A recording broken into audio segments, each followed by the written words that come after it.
And good night for the haters. Anyway, we're now moving on to the Ross TNT series.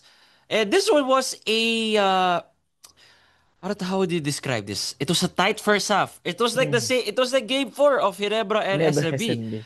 Tight first half, and then Ross unleashed a 37-12 run in the third.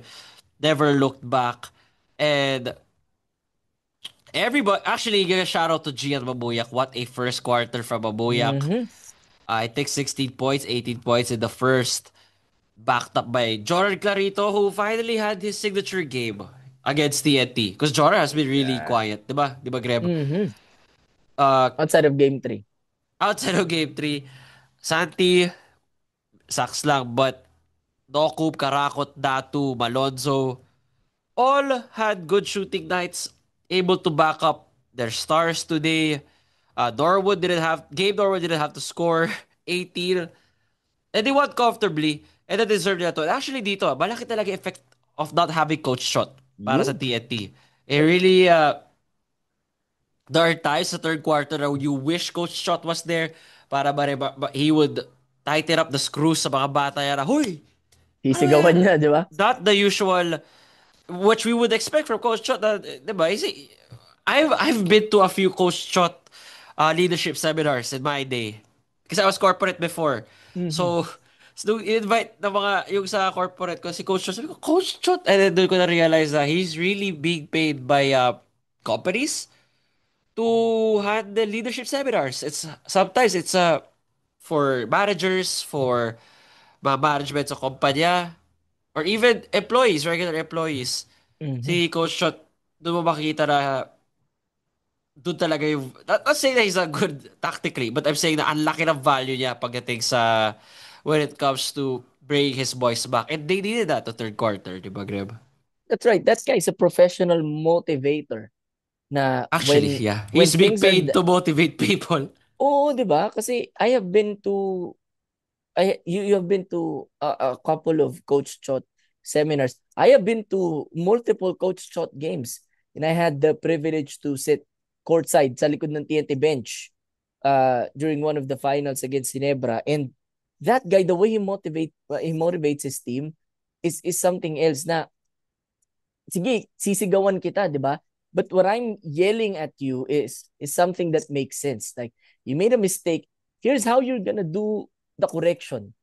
Okay, now you may not like the tone, pero in the end, that's how it works. And that's given him multiple championships. Napatino niya yung mga import na matitigas yung ulo, napatino niya yung mismong player niya na inaaway niya sa bench, di ba? Last conference in the finals. So they really felt his absence. And Coach Josh may be 80% of Coach Chot when it comes to X's and O's, but the intangibles na hindi na ituturo ni Coach Josh, yun yung meron si Coach Chot na sobrang lalim ng pocket niya pagdating doon. Him and Coach Yang are the greatest motivators in this league right now. I believe, and they really felt his absence. In the third, when they were being outscored, they needed that Coach Chot na parang hey stop, ganyan, di ba? But it was never there. Sometimes the X's and O's cannot save you in the midst of a rally.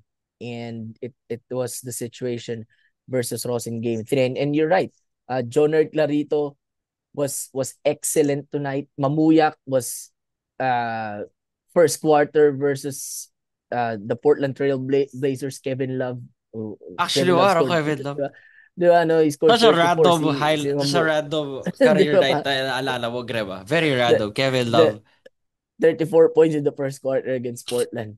But Mamuyak, I think, scored 18, di ba, in the first quarter. Only scored 4 points the rest of the way. Okay, Not let needed. the rest follow na. Sabi niya, I don't wanna go for 40 tonight. Yeah, Clarito, man, 19 points. It could have been 21, di ba? Ilan yung 3 points na nakaapak siya sa linya. Um, Actually, dami nga 3 si Clarito. no, a couple of shots. And then the rest of the guys just picked up the slack. This is Ross, parang game 3 Ross at its finest, di ba? Na parang everyone's clicking, tough to beat, three-pointers are going down. In the first quarter nga, hirap na hirap sila makakuha ng three-pointers, di ba? But since then, it was literally raining and shining for the Elastic Painters. So again, just like game 3, I'm not gonna put too much stock in this because Kelly's out, Pogo is still out, Coach Chot was not there. And by the way, we were talking next game kaya pag na-text si Coach Chot, will he be suspended? I think we found the answer, Nico, ano? Na Pero he has di to ba hindi ata? Di, no, he ano, has to accumulate 3 more texts for bago one siya more maano. suspension. Oh, and Coach Chot has the capability of getting 3 texts in 2 games, by the way. So, um, if that's the case, then he should be able to coach game 6 and probably game 7 in I think he'll be more wary na kasi if they get to the finals, and if when, when, whatever, yeah, he knows na it's gonna be crucial. They cannot afford to lose him again. yeah, three Especially games, pagdating three sa texts finals na, against di ba, SMC or 3 techs lang Ginebra. yan. And with the way things are going, parang he's getting 1 tech per game, di ba? Yun nga, kasi they've only played so far 6 games. Tapos Oh, 5 na yung tech niya. So, that means one he's tech per getting game. an average of close to 1 tech a game. So, if the average follows, then he gets a tech in game 6, game 7, and He's then gonna game 1 get, of the ano, finals or game 2 game of the 1 wala finals. siya, or Diba? game 1 or 2 wala siya. Diba? So, but, Coach Chot does that diba? He really risks that kind of he really gambles like that just to motivate his team. Kasi kapag na-throw out na siya, he has the guys to back him up. He, his assistant coaches right now are not yet ready to take over 48 minutes.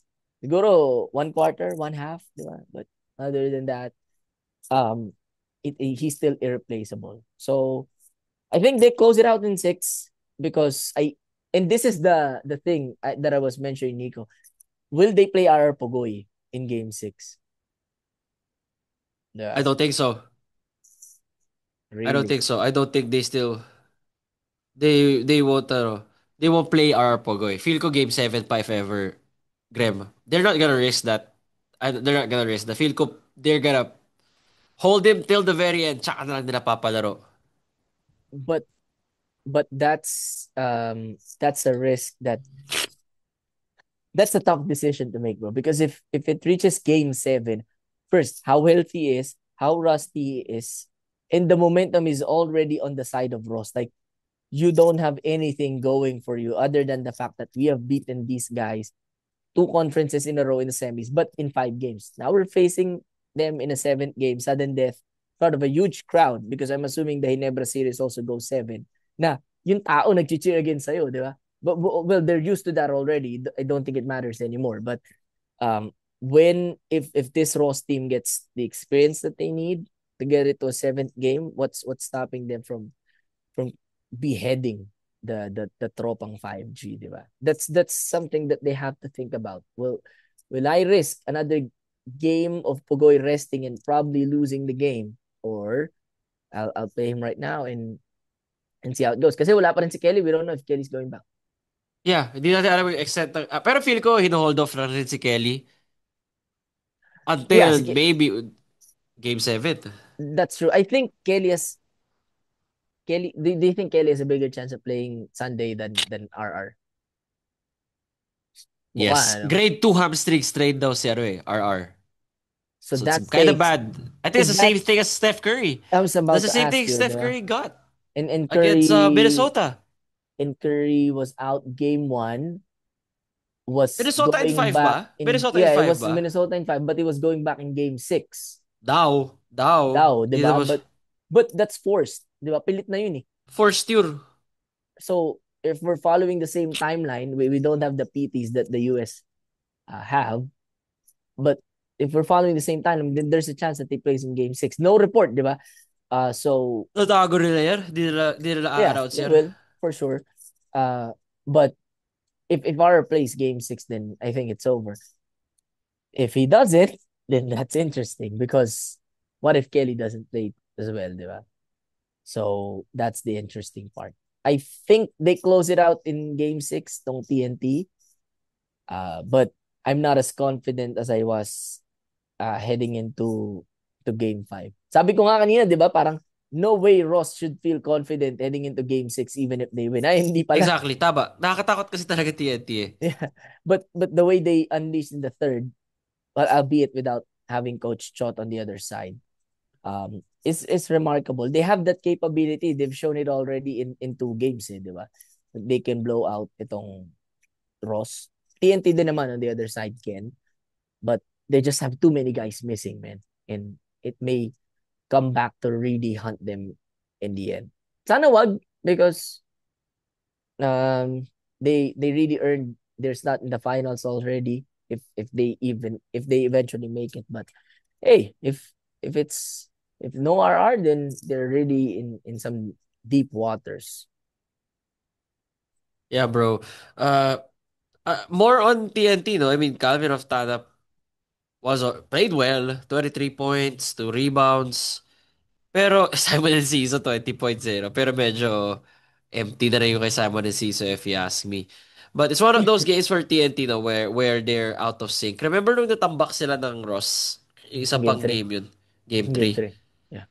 But I feel like game 6 could be pivotal talaga. No? Imagine you give Ross some life. Yes. Yun yung ayaw mo eh. Kasi they were able to what do you call this? They're able to experience that what was that? 13 years ago when they came back against Petron, who was still called Petron by that time. They came back from 3-1 down. Blaze The Boosters. Blaze Boosters. That was after Petron crashed their Grand Slam hopes. So the next conference, nagarap ulit sila sa semis. Petron was up 3-1. And then they came back down 1-3 to win it in 7 games. They know how it feels. It's still the same people. Well, not the same group, but Castro is still there, diba? Coach Cho's still there, Kelly's still there. So they know that if you get it to game 7 after being up 3-1, then you lost everything already. Like at that point, you are already 70%. You have already lost 70%. Wala tayong home court dito eh. And the momentum is on Ross's side with the young guns that they have, having the confidence that they would have at that point. It's very difficult to be in that position, bro. I'm telling you, they have to get it in 6 games, because otherwise, I think Ross should be favored in game 7 if that happens. I think that's a legitimate argument that you can make. Mhm. Agree. And I think this is very quick lang naman, no, guys, pagdating sa TNT versus Ross. It was a blowout. Not much to analyze here. Pero I think one key detail na pwede natin mention dito was that Ross didn't really rely on their 3 points. 9 for 27 sila this time. Mm-hmm. Compared to TNT sila for 35. Remember, Ross had attempted 41 3-pointers Ng game in their 4. previous game. Mm. I think the Diba? PBA, the Moa Arenas banned the PBA again dahil nasira ata yung mga ring nila. Sa dami ng baldog nung Ross in game 4. Parang na-deform eh. Because of the bricks that Ross threw out in game 4. But uh, they takbo sila ng takbo ngayon, ano? In game Takbuhan. 5. Tapos ano, Greb, they were super aggressive. Yung free throws ng Ross, tignan mo 37 free throws to the 11 of TNT only. And Wow. maano mo rin naman yan kasi TNT has been medyo nagja-jack up rin sila na shots ngayon. Sila yung bulldog of the night. While Ross was really aggressive. I mean, you don't stumble upon, sorry, ilan ulit? 37 free throws. Mm-hmm. Shea Gilgeous Mamuyak with 7 free throws. Shane Gill just mamuyak. Diba? SGM. SGM! Lahat may... Kid that was 5 free throws. Sean Ildefonso has 6 free throws. Wow. Oh my. Shanil Defonso with 6 free throws, man. Mas maraming free throw attempts si Sean more than the minutes he played. Yeah, only Escandor and bro Borboran did not have any free throws, but Well, he naglaro did si have Borboran at in Mark Escandor Borboran also. In played. Escandor. By the way, sabi ni Mario, di ba last time, there are 2 people that he thinks does not belong or do not belong on a roster. I think, Sino, nadaanan ba natin yung mga pangalan nila? wag na. Finish Let the Myers. people wonder. Let the people wonder. But man, I'm not putting too much stock in this. And this is not disrespect to Ross, but just the ultimate respect to Coach Chot na he's just so valuable that Oh, he's not even on the court. So sometimes nandun siya kasi mapasok siya, sobrang inis niya, di ba? But he's not even on the court. And he just means so much to this team that they don't know what to do without him. Na-stabilize nila in the first half eh. Di ba? Coach Sandy, Coach Yuri, and Coach Josh did a good job. But meron pang another gear si Coach Ying eh. Parang naka-third gear pa lang siya at that time sa Expressway. Tapos biglang nag-fourth and fifth gear siya and it was goodbye at that time. laki ng ngiti mo nung nanalo, Ross No, kanina. ay Oh, ano, oy, oy, oy! even yun na naman. Alam mo kaya minumura Ah, na raw ako sa mga TNT fan page, bro. Ay, I'm not a TNT hater, guys. If I there's one respect team, TNT. if there's one team that I hate, okay, it's a team that I'm not gonna say the team that I hate, but basta you respect people should TNT. know You're that. scared of What? TNT. I'm scared of TNT. Binumura na raw ako sa mga fan page ng TNT. Just giving my opinion. Yung Hindi, pagkagawa okay ko, lang yan, Graham. Makakalimutan yan as yesterday's news. yeah, that's why hindi ako sumasali sa mga fan page ng team. Pero yung hate na hate ko na team, kasali ako sa fan page nila. Because Really? I enjoy their misery. Di ba? That's Taga-observe why. ka lang. That's why yung team na yun, I don't want them to suck during the eliminations. Kasi hindi masakit yung pagbagsak eh. Di ba pag galing ka sa taas, tapos bumagsak ka bigla, parang Dallas Cowboys, masakit eh. Di ba? Parang, uy, Were you umasa even ako at the na. top? Dallas Cowboys? Sino champion No, Dallas Cowboys? they used to top their division. Really? Oh, they Nga used to pala. top their NFL guy division. ka rin pala no, Graham. I forgot na you like That the is true. NFL. That's why when that team goes, 7-1, 8-1, tapos biglang, yun yung masarap. Parang, ito na naman, si ano na naman, si ano na naman. But man, that's not TNT that I'm referring to. So yeah, Sinasabi mo lang, sinasabi mo lang. just clear the air sa mga manonood. Because the comments are always nicer pagdating sa TNT Ross, ano natin, We love episode our na. TNT fans. We love our Yes. we have a lot of TNT fans rin as actually. Oh, Yeah. guys, ano naman kayo sa arena? Supportahan nyo naman yung TNT pag even in the eliminations. Kasi I get it nang mahirap na kumuha ng ticket eh. Di ba? Kasi kasabay Medyo niya ng mahirap na. Hinebra. Pahirapan na talaga. Oo, kasi kasabay niya ng Hinebra eh. In the semis eh. But, naman kayo pag eliminations, kahit Meralco kalaban or NLEX. Yeah. So, you know. Well, But kung yeah, LX, sure may tickets tayong tatlo. that's true. But, yeah, I think they close it out in 6. Itong TNT. So, that's my take on that. Not too much talk in this game. I think this is the game that they can afford to give away. But game 6 is as close to do or die as it can gets for TNT. I think they'll rest for 5 days. If the PBA final starts immediately after the semis, then they either Feel ko mga Sunday pa if ever, next Sunday really pa. Hindi, kasi ano bang, para how does it usually go ba pag all Filipino ka pa? it depends eh kasi there are times na diretso eh. Are they may nahabol ba sila FIBA? When is FIBA? Is it August? Is it FIBA? Or Gilas ano? season? Sorry. Gilas. Kaya parang FIBA. Gilas. Because Late if July yun, di ba? Late July yun. that's what I'm saying, bro. Like wala na You have to silang finish it panahon to prepare. immediately. Oo, so Ang it tanong ko has actually, kung maaga ma-out si Coach Tim, he has time to well, prepare. he has time to prepare. He can Oo. prepare some of his guys. Sino And ba pwede? earn some extra income, 'di ba? Analyst. Game 1, game 4, game 7, coach Ginawa team. analyst, 'Di no? ba? Pinag-analyst mo si Coach He's Tim. an analyst. Mabuburat kaya yun. He's an Mag analyst, 'di ba? God damn, Pagtanggal na guys. yung Just maybe an analyst for this. yeah. I used to face Junior, that guy. Ano na ba? Ano Yes. na ba siya? Commentate na ba si Oh, Coach Tim? he's normally there. He's normally there, guy, pagdating sa game 7. If not, Coach Norman.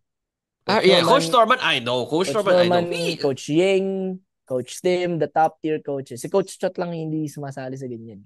Because they're always Actually, in the no. Oo nga, finals. no. Because he's always They're in the always in the finals. finals. Because he's always in the finals. I don't know, guys. I'm always in the finals. I don't know. Coach How Leo can I do din. that? With SMB, he's always in the Yeah, finals. that's right. Yeah, that's true. But man, TNT in 6, and then Ginebra in 7. Gusto ko yung whisper na yun. Kaya we should get you on a mic, like a USB mic. No, Your salary can buy a USB mic, my that's friend. fine. I'm gonna get that sometime. But Oh, mura lang yan. Kaya mo yan. I actually have a costume na pine-prepare ko. but Ay, I'm oo, not oo. able to use it. Ano muna. Yeah, Pag ano na lang, use it at the perfect time. Dapat perfect time yun, Graham yeah. eh. There will be a time for that. Alright, guys. Follow 5-star rating for those on Spotify. Like, comment, subscribe on YouTube. This is Six Man Podcast. Nico here with Graham. Usually with Mario, pero busy. And we'll see you all next time. Adios, amigos.